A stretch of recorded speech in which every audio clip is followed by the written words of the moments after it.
마태복음 26장 47절부터 56절 말씀입니다. 말씀하실 때에 12 중에 하나인 유다가 왔는데 대제사장들과 백성의 장로들에게서 파송된 큰 무리가 칼과 몽치를 가지고 그와 함께 하였더라. 예수를 파는 자가 그들에게 군호를 짜 이르되 내가 입맞추는 자가 그이니 그를 잡으라 한지라.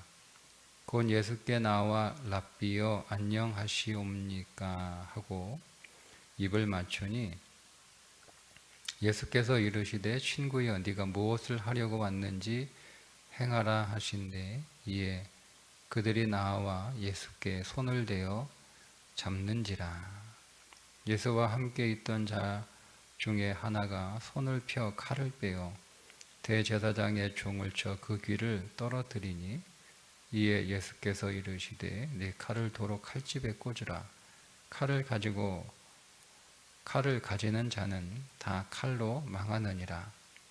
너는 내가 내 아버지께 구하여 지금 12군단 더 되는 천사를 보내시게 할 수 없을 줄로 아느냐? 내가 만일 그렇게 하면 이런 일이 있으리라 한 성경이 어떻게 이루어지겠느냐 하시더라. 그때 예수께서 무리에게 말씀하시되 너희가 강도를 잡는 것 같이 칼과 몽치를 가지고 나를 잡으러 나왔느냐? 내가 날마다 성전에 앉아 가르쳤으되 너희가 나를 잡지 아니하였도다. 그러나 이렇게 되는 것은 다 선지자의 글을 이루려 함이니라 하시더라. 이에 제자들이 다 예수를 버리고 도망하니라. 아멘.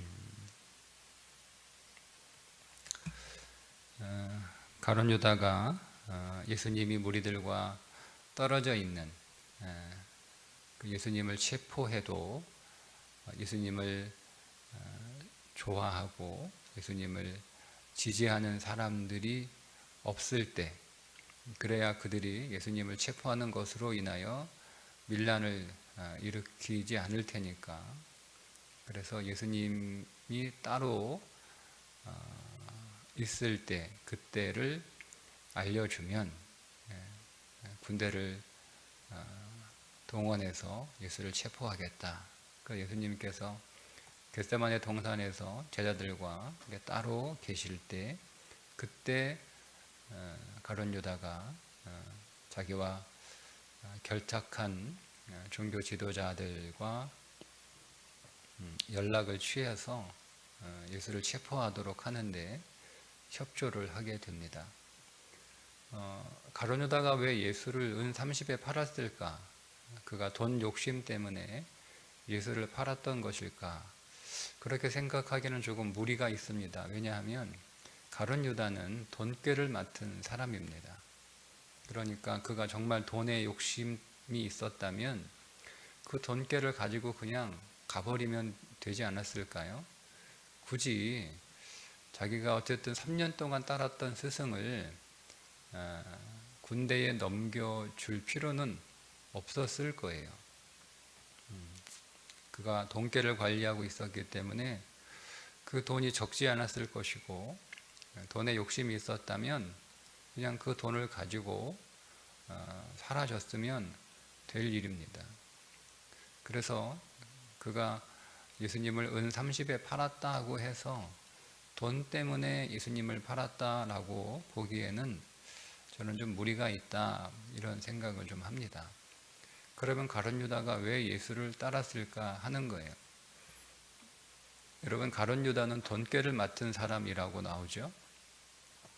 돈꾀를 맡았다라고 하는 것은 신뢰할 수 있는 사람이라는 뜻이에요. 예수님의 제자들 가운데 세리 마태가 있었습니다. 세리였으니까 셈에 굉장히 능한 사람이잖아요. 그러니까 돈꾀를 맡았다면 마태가 맡아야 되지 않았을까요? 그는 오랫동안 돈을 다룬 사람이고, 그리고 거기에 대해서 능력이 있는 사람이고, 그러니까 마태가 돈꾀를 맡을 가능성이 더 큼에도 불구하고 가룟 유다가 돈깨를 맡았다는 것은 제자들이나 예수님이나 가룟 유다를 제일 신뢰할 수 있는 사람, 셈이 분명한 사람, 정직한 사람, 속이지 않는 사람, 거짓이 없는 사람, 그러니까 이런 인정을 받았기 때문에 돈깨를 맡았을 것이라고 봅니다. 그런데 그런 가룟 유다가 왜 예수님을 팔게 되었을까라고 하는 거죠. 그것은 예수님에 대한 실망이었을 것입니다. 왜 실망했을까? 예수님을 따르는 자기의 욕망이 있었다는 거죠. 그러니까 예수님이 문제가 있었다는 것이 아니라 가룟 유다가 예수님을 따를 때 어떤 욕망이 있었던 거예요. 자기의 육신적인 욕망. 그러니까 모든 제자들을 볼 때 그 모든 제자들은 하나같이 누구도 예외 없이 예수님을 메시아라고 믿었지만 그들이 믿었던 메시아는 인류를 구원하기 위하여 십자가에 못 박히실 메시아가 아니라 정치적인 메시아, 로마의 지배를 받고 있는 유대 땅을 해방시킬 메시아. 그래서 로마가 세운 왕이 다스리는 헤롯 가문이 다스리는 유대 땅이 아니라 진정한 유대의 왕이 나타나서 그 유대를 통치하고 로마로부터 해방시킬 메시아. 그 메시아를 예수라고 본 거예요. 그래서 그 예수를 따라다니고 그 예수와 친해지면 예수가 이제 일종의 독립 정부를 세우는 거죠. 그 정부를 세우게 되면 자기들도 한 자리 차지할 것이다 라고 하는 욕망이 있었던 거예요. 그렇게 해서 열심히 모든 것들을 다 포기하고 또 버리고 오직 예수에게만 자기의 인생을 다 걸었던 거죠. 그렇게 3년을 성실하게 예수를 쫓아 따라다녔는데 예수가 자기가 생각했던 것과는 다른 방향으로 가고 있는 거예요. 그때부터 가룟 유다는 예수가 자기가 생각했던 대로 자기의 욕망을 이루어 주지 않을 것이다 라고 판단했던 것 같습니다. 그래서 예수를 판 것이 아닐까. 그런데 이런 가룟 유다의 모습이 우리들에게도 다 있다는 거예요. 이 가룟 유다의 거짓 입맞춤. 가룟 유다는 예수님 계실 때 마치 그를 사랑하는 그런 표현으로 입맞춤을 하고 있지만 그 입맞춤은 사실 예수를 파는 입맞춤이잖아요. 배신의 입맞춤. 사랑의 입맞춤으로 표현되지만 그러나 실제 그 내용은 배신의 입맞춤. 예수를 통해서 뭔가를 더 얻어내려고 했던 그 가룟 유다가 결국 예수를 배신하고 예수에게 사랑의 입맞춤을 가장하여 배신의 입맞춤을 하는 것처럼 우리가 우리의 욕망으로 예수님을 믿게 되면 이런 일이 벌어지게 됩니다. 여러분, 우리가 우리의 인간관계에서도요, 욕망과 목적을 가지고 사람을 만나게 되면 우리가 그 욕망과 목적을 이루기 위해서 얼마든지 친절하게 그 사람을 대할 수 있어요. 심지어 간도 다 내줄 만큼 그렇게 친절하게 해줄 수 있지만 결국 내가 그 사람으로부터 내가 원하는 것을 얻어내지 못하게 될 때 우리는 가룟 유다처럼 배신의 삶을 살아갈 수가 있다는 거죠. 우리는 예수님을 믿고 따르는 그 일을 나는 예수님을 욕망으로 따르지 않아. 여러분, 이걸 어떻게 확인하냐면 내가 인간관계를 형성할 때 내가 그 사람을 나의 욕망으로 만나느냐, 이걸 보시면 돼요.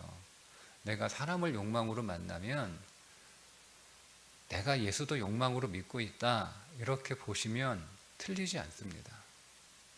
나는 사람을 욕망으로는 만나지만, 내가 사람을 목적으로 대하지만, 내가 예수는 순수하게 믿음으로 예수님을 믿는다. 여러분, 그런 일은 사실 저는 없다고 봅니다. 우리가 사람을 목적을 가지고 만나면 우리가 예수님을 믿는 것도 목적을 가지고 믿게 되더라고요. 그런 것처럼 우리는 예수님을 내가 정말 믿음으로, 그분이 나를 구원하신 나의 구원자로, 나에게 영원 생명을 주신 나의 생명으로, 내가 그렇게 예수님을 믿고 따르고 있는가? 아니면 나도 가룟 유다와 다른 제자들처럼 내 욕망을 이루기 위하여, 내 욕심을 이루기 위하여 그런 목적으로 예수를 믿고 있는가? 이거 우리는 그냥 예수님을 믿는 믿음 안에서만, 예수님을 믿는 그런 어떤 우리의 믿음의 행위를 통해서만 확인하기는 쉽지 않습니다. 왜? 우리는 그렇게 우리 자신을 인정하고 싶지 않거든요. 대부분의 모든 그리스도인들은 예수님을 그렇게 신앙으로 예수님을 믿고 있다라고 생각하고, 나는 그런 사람이기를 다 바라고 있기 때문에, 설사 오늘 우리가 예수님을 욕망과 어떤 욕심을 가지고 믿는다 하더라도 그런 자신을 인정하려고 하지 않습니다. 그런데 우리가 우리 사람과 인간관계를 보면 되잖아요. 내가 목적을 가지고 사람을 만나는가, 내가 어떤 목적을 가지고 그 사람에게 친절하고 잘해주고 있는가. 그러고 있으면, 물론 우리가 그런 부분이 아예 없다라고 말할 수 없죠. 있습니다. 저도 물론 있습니다. 그런데 우리가 그런 것들을 발견할 때마다 주님 앞에 회개하고 돌이켜야 되는 거죠. 주님, 내가 어떤 사람은 정말 목적 없이, 정말 내가 그 사람과의 정말 순수한 인간적인 관계로 그 사람과 사귀는 사람도 있지만, 또 어떤 경우에는 목적을 가지고 잘해주는 경우도 있잖아요. 그죠? 그럴 때 우리는 회개해야 되는 거예요. 그 부분이 내가 처리되어야 될 부분이죠. 그러면 나도 예수님을 믿는 그 믿음 안에서 어떤 부분은 정말 순수하게 예수님을 나의 구원자로, 나에게 생명을 주시는 분으로, 그리고 하나님으로 내가 예수님을 믿고 있는 부분도 있지만, 또 어떤 부분에서는 내가 예수님을 내 목적을 가지고 믿고 있는 부분도 있거든요. 그 부분들이 처리돼야 되는 거죠. 그걸 우리가 맺고 있는 현실적인 인간관계를 통해서 확인하는 거예요. 그렇게 우리가 예수님을 진실로 그분을 나의 구원자요, 나에게 생명을 주시는 생명이요, 하나님으로 우리가 온전하게 더 그분을 알고 그분과 그 믿음의 관계 안에서 맺어가도록 노력하고 우리 자신을 자꾸 그렇게 세워나가는 것이 믿음 생활의 그 내용이 되어야 되고, 그것이 오늘 우리가 성장하는 영적 성장의 길이 되는 겁니다. 근데 가룟 유다만 그랬냐? 베드로도 마찬가지거든요. 오늘 베드로가 나오는데, 베드로가 왜 칼을 뽑았겠습니까? 베드로가 왜 칼을 뽑았을까요? 저는 베드로가 칼을 뽑았던 이유는 단지 베드로가 스승을 지키기 위해서, 아니면 그 예수님의 제자들, 어쨌든 뭐 스승을 지키기 위해서라고 보죠. 스승을 지키기 위해서 베드로가 칼을 뽑았다라고 생각하지는 않습니다. 왜냐하면 여러분, 이게 이치적으로 말이 맞지 않잖아요. 베드로가 한 명이고 칼 한 자루, 그리고 거기에 군인들이 칼을 들고 왔어요. 그리고 종교 지도자들의 하석들이 몽둥이를 들고 왔고요. 베드로가 뭐 뛰어난 무술을 하는 사람도 아니고, 거기에 시몬이라고 하는 사람이 있거든요. 예수님의 제자들 가운데. 예수님의 제자들 가운데 이 시몬은 독립운동, 지금 우리가 아주 쉽게 표현하면 독립운동가입니다. 그의 출신 배경이. 그는 로마, 친로마에 있는 사람들을 좀 과격하게 얘기하면 암살했던 사람이에요. 그게 예수님의 제자 시몬입니다. 어, 베드로 시몬 말고요. 베드로만. 그런 사람도 있었거든요. 가만히 있잖아요. 왜? 상대가 안 되니까. 자기가 거기서 칼 빼고 덤벼봐야, 아니 이게 상대가 됩니까? 수적으로도 안 되는데. 뭐. 근데 지금 10명, 20명 온 게 아니거든요. 군대가 왔단 말이에요. 근데 그런 군대와 맞서서 베드로가 칼을 뽑을 만한 배짱을 가지고 있는 사람은 아니잖아요. 아니, 그럴 배짱을 가지고 있는 사람이라면 베드로가 잠시 후에 예수님을 부인하는데 예수님을 부인하는 그런 사람은 아니잖아요. 그러니까 이게 베드로가 단지 예수님을 보호하기 위해서 칼을 뺐던 것은 아니다라고 보는 거죠. 그럼 베드로가 왜 칼을 빼어 들었을까? 라는 거예요. 그건 저는 이렇게 이해를 합니다. 베드로가 칼을 빼었던 이유는 자기가 칼을 빼어 들면 저는 베드로는 베드로도 예수님을 그런 그 정치적인 메시아로 이해를 했고 베드로도 그렇게 가룟 유다와 같은 욕망과 욕심을 가지고 예수님을 쫓아왔던 거예요. 그러니까 계속 제자들이 누가 더 크냐 이런 그 논쟁이 있었고 세베대의 두 아들 야고보와 요한이 어머니를 동원해서 예수님에게 청탁을 했을 때 제자들이 다 분노한 거 아닙니까? 그런 것처럼 베드로도 같은 마음이었거든요. 자, 그러면 베드로는 어쨌든 머리를 굴린 거예요. 군대가 예수님을 잡으러 오면 예수님이 그 군대를 박살낼 거라고 믿었어요. 네. 근데 예수님보다 먼저 칼을 빼들면 충성이잖아요. 그렇지 않습니까? 네? 그러면 인정받는 거잖아요. 그러니까 자기가 칼을 빼들어서 예수님을 붙잡으러 온 군대들을 다 물리치려고 그 군대들 앞에 예수님을 보호하려고 칼을 빼든 것이 아니라 예수님이 그 군대를 다 무찌를 것이다. 한 방에 다 그냥 그들을 다 전멸시켜버리고 이제 예수님이 이제 이 나라를 해방시킬 것이다. 그렇게 이제 엄청난 그 전쟁의 메시아로 강력한 그런 전쟁의 왕으로 그렇게 쫙 이제 그의 힘을 발휘하실 텐데 그 전에 자기가 칼을 빼들고 팍 예수님 앞장서서 그 일을 하게 되면 얼마나 충성스러운 제자인 거예요. 그러니까 예수님 믿고 그렇게 한 거예요. 예수님이 이제 예수님을 잡으러 온 군인들을 다 무찌르실 것이다는 것을 믿고 그렇게 한 거예요. 자, 그게 베드로의 기대였습니다. 그런데 예수님이 칼을 쫙 빼니까 예수님이 베드로한테 뭐라고 그래요? 도리어 혼내잖아요. 칼 도로 집어넣으라고. 다른 성경에는 이제 말고의 귀를 자르잖아요. 예수님이 그 사람의 귀를 다시 붙여주면서 칼 집어넣어라. 칼로 흥한 자는 칼로 망한다. 이러고 있는 거예요. 그러니까 베드로가 실망이죠. 예수님이 가만히 계시네? 예수님이 순순히 붙잡히시네? 이런 거예요. 여자들이 왜 도망갔습니까? 무서워서? 아니요. 무서워서가 아니에요. 자기가 기대했던 대로 자기들이 생각했던 대로 예수님이 반응하지 않았기 때문에 그렇습니다.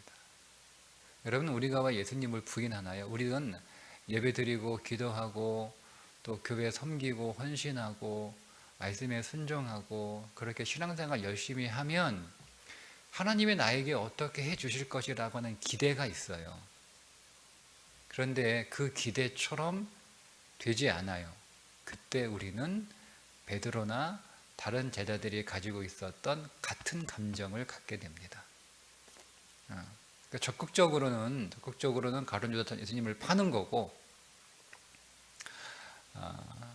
소극적으로는 그냥 도망가는 거예요.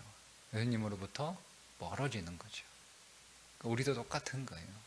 그러니까 우리도 내가 그렇잖아요, 여러분. 우리도 교회 이렇게 헌신하고 사역하면 우리 안에 어떤 기대가 있잖아요. 내가 이렇게 헌신하고 이렇게 사역하면 목사님이 나에게 이렇게 대해 주실 것이라는 기대가 다 있지 않습니까? 근데 그 기대를 충족시켜 주지 않아요. 그럼 어떻게 되는 거예요? 가룟 유다, 베드로, 제자들이 되는 거예요. 그러니까 우리는 그냥 우리가 육신이고 그냥 우리가 세상 사람이라면 뭐 그거는 아주 당연한 거예요. 왜? 세상의 모든 사람들은 다 자기 목적을 가지고 살기 때문에 그렇습니다. 어느 사람도 순수하게 인류의 공헌을 위해서 인류애를 가지고 사는 사람 없습니다. 없습니다. 심지어 자기 생명을 바쳐서 사람들을 구하는 그 사람조차도 순수하게 인류애를 위해서 아무런 목적 없이 그렇게 희생하는 사람 저는 없다고 봅니다. 모든 사람은 다 그렇게 행동하는 자기만의 목적이 있어요. 그 목적이 충족되지 않을 때 가룟 유다처럼 혹은 베드로처럼 혹은 도망간 제자들처럼 행동합니다. 그런데 그리스도인은 그래서는 안 되잖아요. 그리스도인은 자기 목적을 가지고 사는 사람들이 아니에요. 왜냐하면 그리스도인들은 자기 목적을 포기한 사람들입니다. 그게 그리스도인들입니다.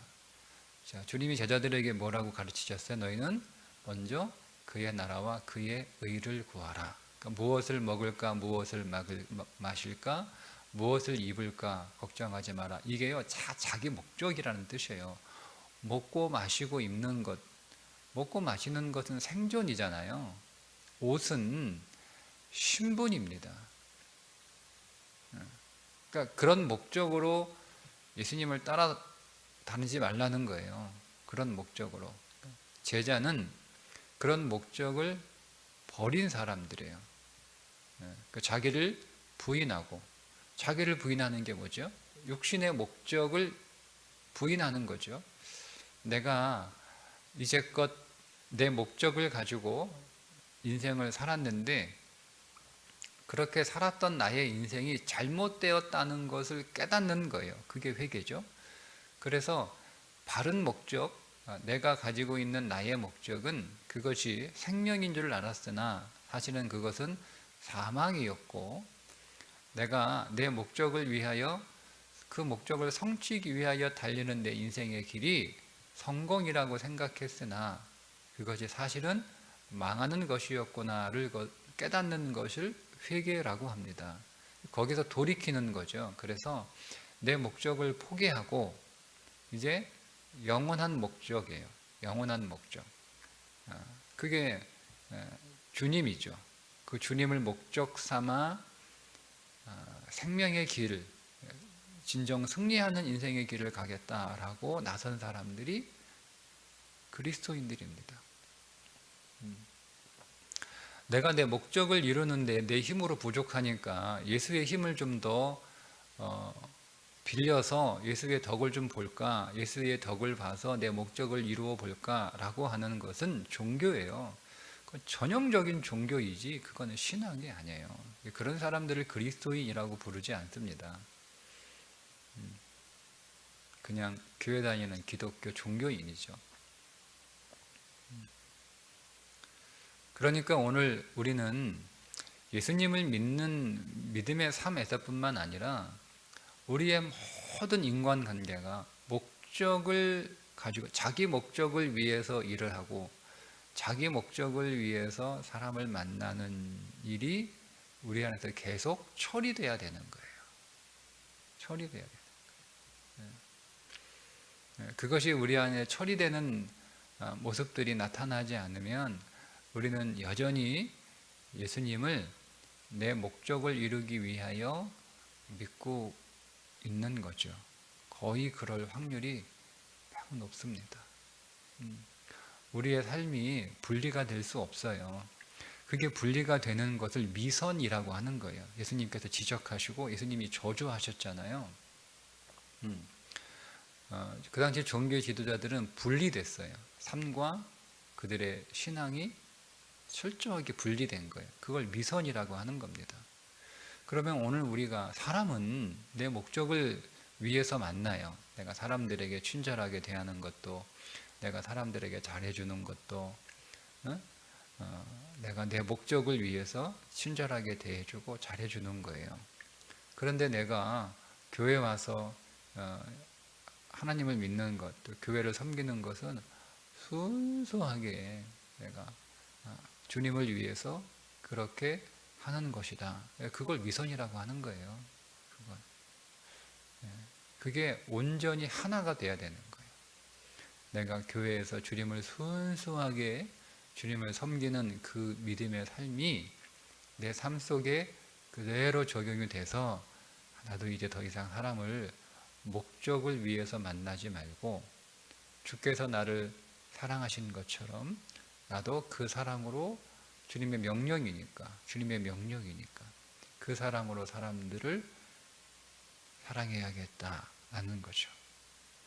그러니까 우리가 사람들에게 실망하고 또 사람들하고 또 관계가 틀어지고 사람들 때문에 다투고 하는 이유가 뭐냐면 거기에 뭐가 있어요? 자기 목적이 있기 때문에 그렇습니다. 그 목적을 빼버리면 우리가 사람들한테 실망할 필요가 없죠. 그러니까 실망할 이유가 없는 거예요. 그러니까 다 목적이 있으니까 그 목적대로 안 해주니까 사람한테 실망하는 거죠.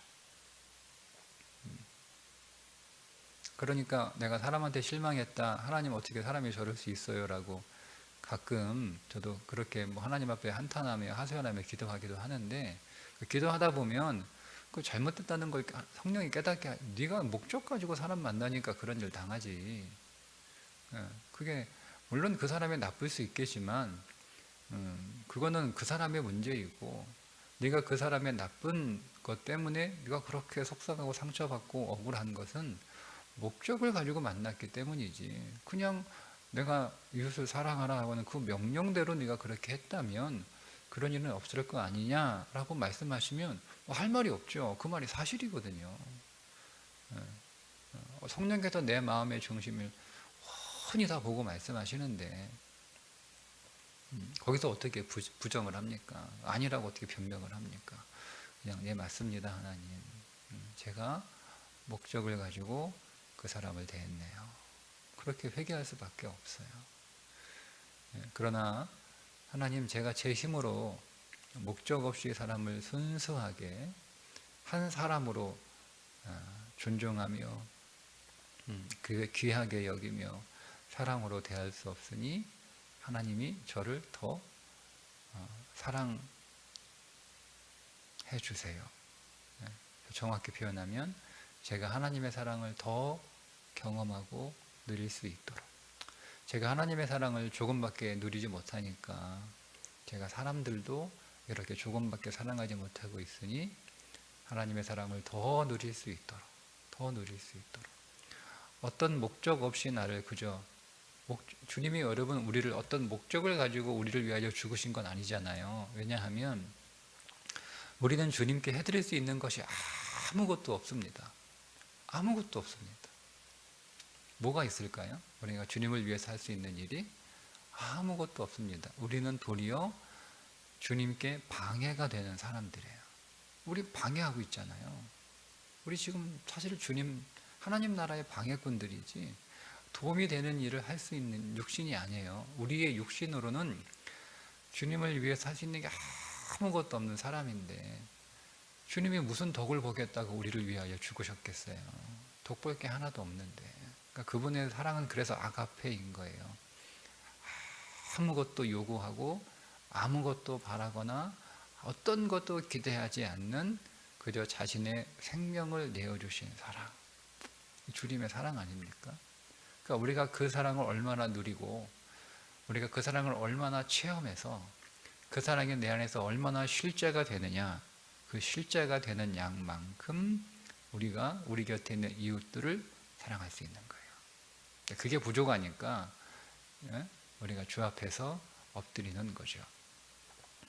가룟 유다나 베드로나 제자들, 이 사람들은 결국 그 주님의 사랑을 이해하고 깨닫게 되고 체험하고 누리게 되는데, 아쉬운 건 가룟 유다가 그 체험을 하기 전에 자기의 인생을 결정했다는 게 가장 큰 실수입니다. 그게 가룟 유다의 실수예요.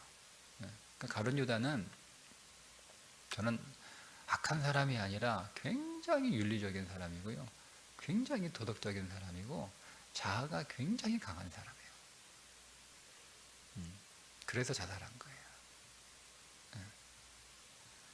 그 자신을 용납할 수가 없는 거예요. 십자가에서 주님이 죽으신 그 사랑을 깨닫는 순간 그 자신을 용납할 수 없는 거죠. 그게 가룟 유다의 최대 실수. 그러니까 여러분, 우리가 주님의 사랑이 우리 안에 더 경험되고 누려지고 기다리셔야 됩니다. 여러분 자신을 필요 이상으로 책망하거나 자책하지 마시고, 그게 죄예요. 그게 죄예요. 나 자신을 너무 정죄하는 것, 그게 죄. 우리가 우리 자신을 책망하지만 정죄하지 않아야 되죠. 왜? 주님도 정죄하지 않아요. 주님이 가늠한 여자에게 나도 너를 정죄하지 않겠다, 너는 돌아가서 다시는 죄짓지 마라. 이게 주님의 마음 아닙니까? 그렇죠? 그러니까 우리는 정죄받지 않아야 죄를 짓지 않는 거예요. 그러니까 우리는 우리 자신을 정죄하면 그게 더 훌륭하다고 생각하는 거예요. 그렇지 않습니다. 우리 자신을 아무리 내가 스스로 정죄해도 우리는 개선되지 않습니다. 주님이 나도 너를 더 이상 정죄하지 않겠다. 너를 정죄하던 자가 다 어디로 갔느냐? 다 가고 없습니다. 나도 너를 정죄하지 않겠다. 주님이 왜 나를 정죄하지 않아요? 그분이 내 죄를 지고 십자가에서 죽으셨기 때문에 정죄하지 않는 거예요. 그래서 예수님이 그 여자에게 그렇게 말씀하신 건, 예수님은 영혼 안에 계시니까 그 여인을 위해서도 십자가에 죽으셨기 때문에, 미래의 일이지만 주님은 영혼 안에 있으니까 이미 죽으신 거잖아요. 죽으셨기 때문에 그 여자의 죄도 사해진 거예요, 십자가에서. 그래서 정죄하지 않겠다라고 말씀하신 거잖아요. 그런 것처럼 주님이 이미 2000년 전에 내 죄를 위하여 십자가에서 죽으셨고, 그때 나도 주님과 함께 죽었고, 그리고 주님이 부활하실 때 나도 함께 부활하여 이제는 죄가 없는 자가 되었으니 정죄는 하지 않아요. 그러나 우리가 우리 시간 속에 나타나는 죄를 볼 때마다 우리는 그 죄를 계속 고백하면서 또 감사하면서 내게 이 죄가 있음을 고백하고, 이 죄를 십자가에서 처리하신 주님께 감사하고, 내가 죄가 없음을 찬송하고, 그리고 그 주의 사랑을 더 내 안에 계속 붓는 거죠. 내 안에 주의 사랑이 계속 더 부어지는 거예요. 더 확장되는 거죠. 그 사랑을. 그 사랑은 저기 있어요. 내가 그냥 퍼다가 담으면 되는 거예요. 주의 사랑은, 자, 이제 내가 너에게 사랑을 다 옆에다 갖다 놨으니까 자, 그 사랑을 계속 너에게 퍼 담아라, 이거죠. 그게 우리가 하는 일이에요. 그 사랑이 있어요. 다 내 거예요. 다 나를 위한 사랑이에요. 내게 주시는 사랑이에요. 그냥 우리는 그 사랑을 포다가 내 마음에 담으면 되는 거예요. 담으면 되는 거예요. 주님이 찔끔찔끔 지금 이렇게 사랑을 주시는 게 아니라 다 주셨어요. 사랑을 다 주셨어요. 우리는 그 사랑을 계속 내 안에 퍼 담아 계속 그 사랑을 체험하는 거예요. 계속 누리는 거예요. 그때 우리 안에 그 사랑이 우리 안에서 살아있으면 우리는 사람을 대할 때 생명으로 대하지 목적으로 대하지 않아요. 자, 우리가 사람을 목적으로 대하지 않고 생명으로 대할수록 우리는 또 주님도 목적으로 믿는 게 아니라 주님을 생명으로 믿는 거예요. 그때 오는 우리는 사람에게도 실망하지 않고 주님에게도 실망하지 않아요. 다 주님이 와 있습니다. 주님이 와 있습니다. 그러니까 오늘 주님이 뭐라고 말씀하세요? 말씀을 이루려 함이라. 2번 반복하세요. 다 말씀을 이루기 위한 것이다. 말씀이 옳습니다. 다 말씀이 옳습니다. 말씀이 옳습니다. 그래서 내 삶이 내 뜻대로 내 기대대로 되지 않을지라도 그래도 말씀이 옳습니다. 이렇게 고백하게 되는 거예요. 그때 우리는 주님과 더 가까워지게 되는 거고 주님 안으로 더 들어가게 되는 것이고 그럴수록 우리 안에 주님은 더 확장되고 생명은 더 넘치게 되는 것이고 그리고 결국 우리 안에 기쁨이 충만해서 승리하게 되는 것입니다. 오늘도 우리 안에 그리스도가 더 충만해지는 날 되시기를 주님의 이름으로 축복합니다. 기도하겠습니다. 하나님, 오늘도 주의 사랑이 더 경험되고 더 체험되게 해 주옵소서. 주의 사랑을 우리가 더 퍼담을 수 있도록, 그래서 우리가 주의 사랑 안에 더 거하게 해 주셔서 우리가 우리 곁에 있는 사람들도 생명으로 대하게 하시고 우리가 주님을 믿는 그 믿음도 더 생명이게 하여 주옵소서. 예수님의 이름으로 기도드리옵나이다. 아멘.